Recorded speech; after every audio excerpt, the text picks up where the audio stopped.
Jurassic World Chaos Theory is finally out. I'm gonna be doing an episode by episode rundown of this adventure. First episode started out beautifully. For once, something I'm actually excited to watch.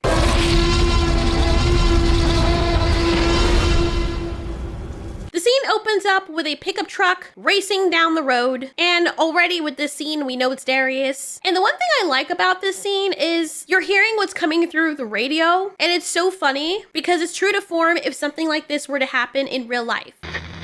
If you or someone you love has been injured by a dinosaur or flying reptile, you may be entitled to financial compensation. We hear people calling into shows, everyone's talking about dinosaurs, and people, for one, are in unison or unified in the belief that dinosaurs had their shot and they don't feel safe with the dinosaurs around. We get a lovely illustration of Darius slowing down the truck to avoid big mounds of dinosaur fecal matter. We also see Darius and his friends when they were a little younger, and then he gets a notification on the radio of a hostile dinosaur in the area. One that these guys, these rangers, are already on. Of course, this guy is the scaredy cat, while his boss, the experienced ranger woman, is like, I've got this. She phones into DPW. We see on the ranger truck and on their logo that it stands for the Department of Prehistoric Wildlife, an avenue that opened up to deal with all of the dinosaurs that people, for whatever reason, with all the weaponry that we have and resources at our disposal, cannot for the life of them capture the dinosaurs, round them up, and take care of the problem, specifically the big ones. The thing is, most of them are herbivores like this Pachyrhinus, and it's like, dude, this has to be a parallel universe because it's as if nobody's equipped to handle this. Of course, these people don't know what they're doing, and this guy is super scared, and they piss it off. Darius swings in the nick of time with his pickup truck and comes out to reveal his glow up. Y'all call for help? My lips. So then he goes all hiccup from How to Train Your Dragon, and he's like, it's all right, boy. Let me touch your face and squeeze your lips. The dinosaur is not comfortable, and they're all left in suspense to see Darius do his thing because he's the main character and he knows what he's doing. Get your hand out of my face, you bitch. Hey, that can't feel too good. No, of course it does. Imagine stepping with all your weight on a barbed wire weighing as much as a freaking pickup truck or two, and then stating the freaking obvious. Thanks for that, Darius. No wonder you were acting out.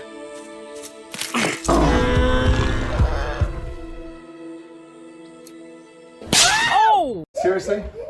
Seriously? Seriously?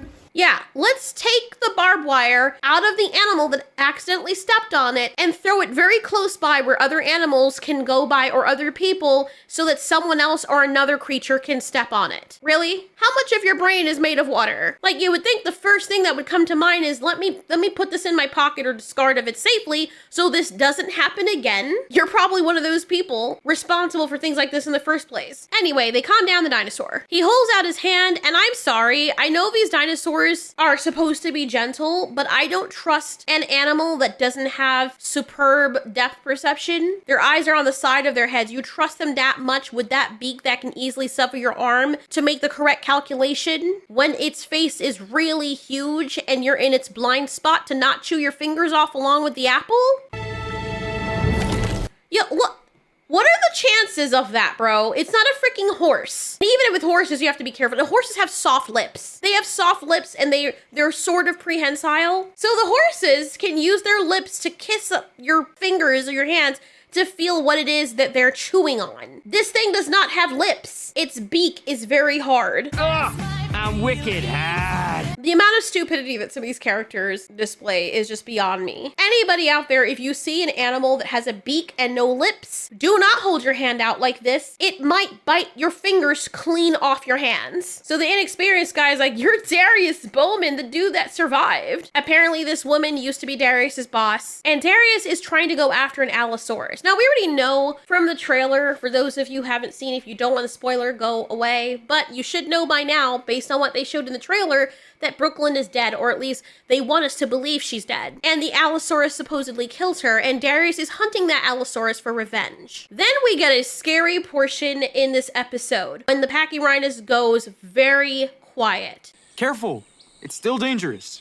You're talking? Really? Mr. Let me hold out my hand like I'm inexperienced so that this thing with a beak and a bite force, the equivalent of Satan clapping his ass, can almost chew off my freaking limbs? I think he likes me.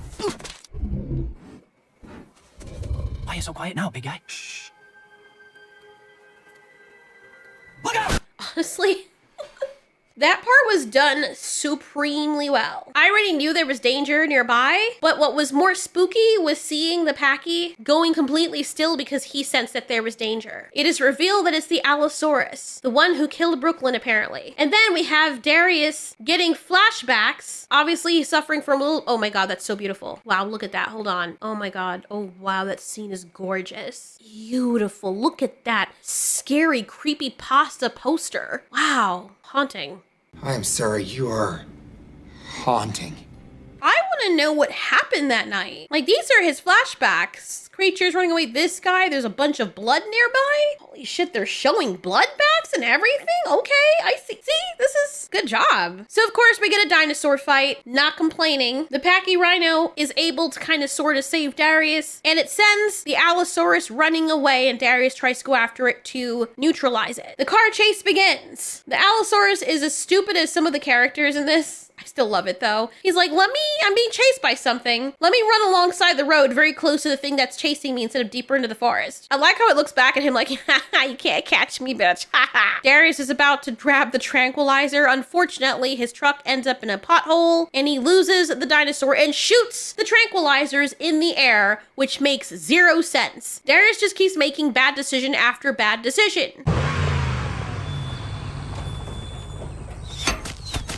Being a danger to others and yourself much? His ex-boss tries to warn him, knowing that he's not gonna listen because she feels bad about what happened. Apparently a lot of people don't even know what happened to his friend. And Darius calls Brooklyn.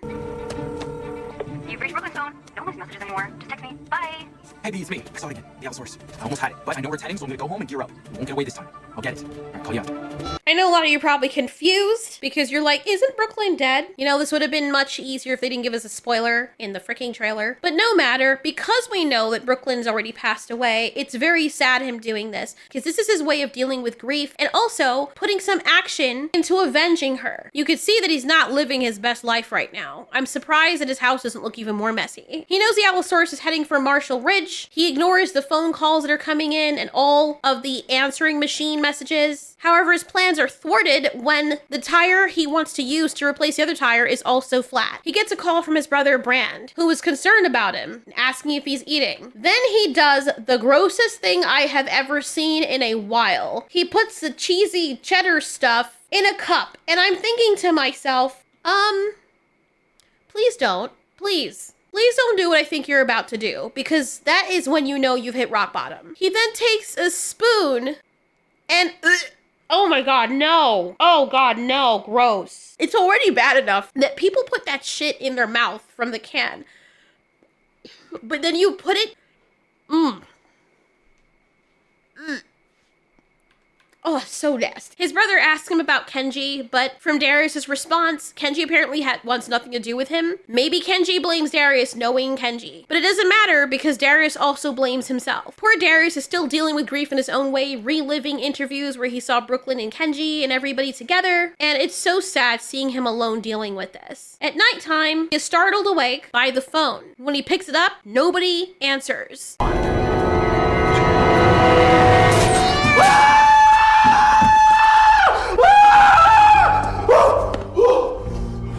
So nobody answers the phone, but he hears his movement in intruder alert system, which are the cans lining the perimeter of his property. He knows something is out there and he grabs a stun stick.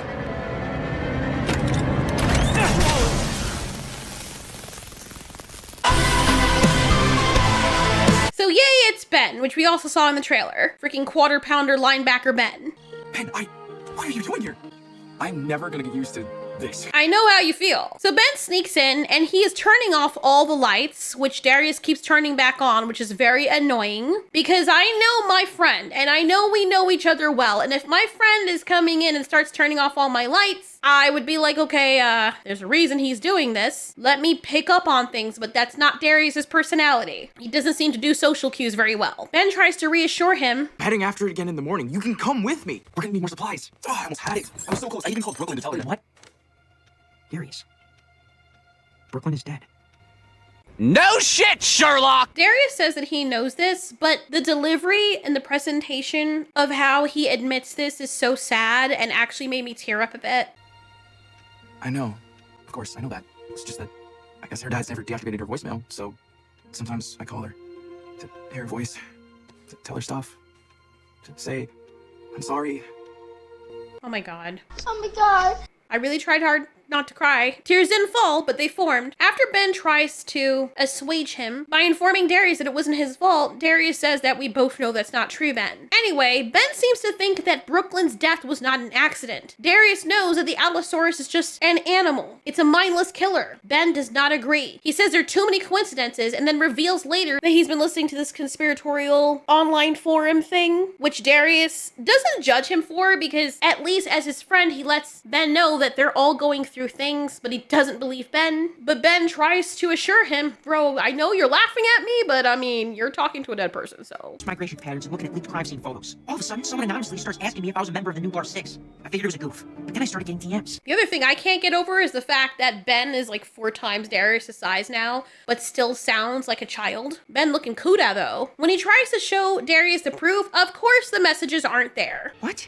They're not here. Someone must have deleted them. Look, Ben, it's been tough on all of us since we got back to the mainland. Ah, don't patronize me, Darius. Something is going on. Why do you keep turning off the lights? Because we're being hunted. We're being hunted. Now that's pretty scary. To anyone else, they would probably think that Ben is crazy, but the way he's acting with the total fear, I would leave a little credence to that because the Ben that I know, he kind of knows what he's talking about. If I would trust anyone in the New Blar 6, it would be Ben. Ben knows how to survive, and he didn't come over here for no reason. Maybe he's going crazy, but do we really want to take that chance after everything we've gone through? And then, boy oh boy. Those messages I got, they were threats. Whoever killed Brooklyn is coming after the rest of us too. You, me, Yaz, Sammy, Kenji, we're all in danger. We have to find out why and who's after us before it's too late. How do you know?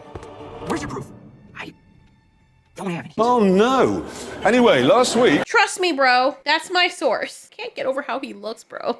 He looks like a college jock. And we know he's in college, obviously, because Darius alluded to that earlier on, but still. He looks like the guy that would, like, date the cheerleader that's the hottest, but then slam all her friends behind her back or in front of her face, and she'd be completely okay with it. But he's so absorbed with everything that's going on, he probably can't even think about that. Or maybe he has. I don't know. Maybe Ben's living a complete double life over in college, and we only see this side of him, which is interesting to think about, but that's not important to the story.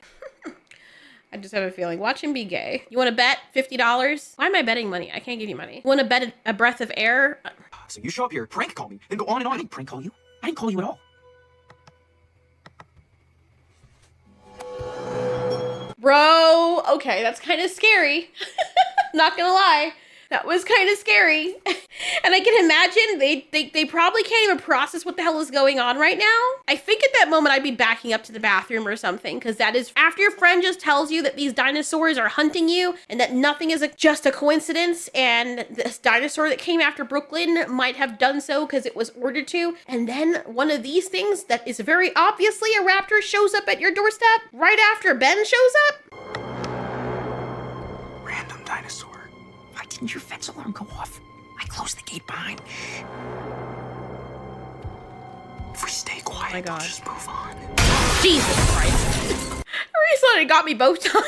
So I was freaking out. We're like, oh my God. So these raptor type things hunt them as a pack, and it's very clear they're being targeted now. This is so well shot. I mean, Ben is strong. Look at how strong he is, bro.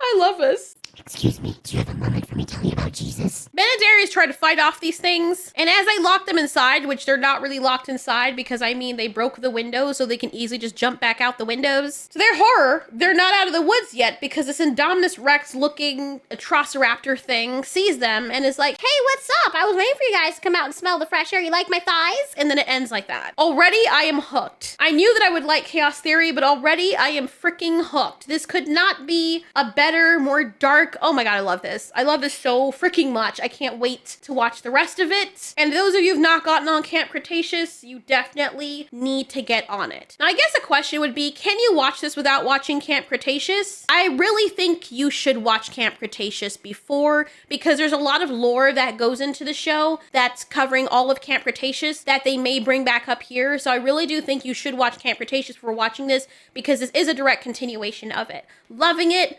loving the characters. I can't wait to see more of them. Like, I'm actually, and I know I've said this before, but I'm actually more excited to follow the humans in this Jurassic Park franchise than I am the dinosaurs. I love it, even though there's a lot of it that is ridiculous.